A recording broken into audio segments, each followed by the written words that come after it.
Police এতগুলো পর কারণ তাকে হাতে হাতে ধরতে পারেন নাই ইন্টারিং দিয়েছেন ফাজলামো করেন নিয়ে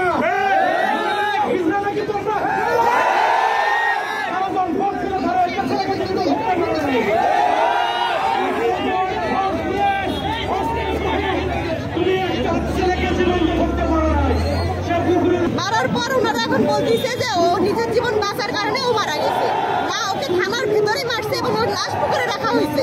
আমরা তার বিচার চাই।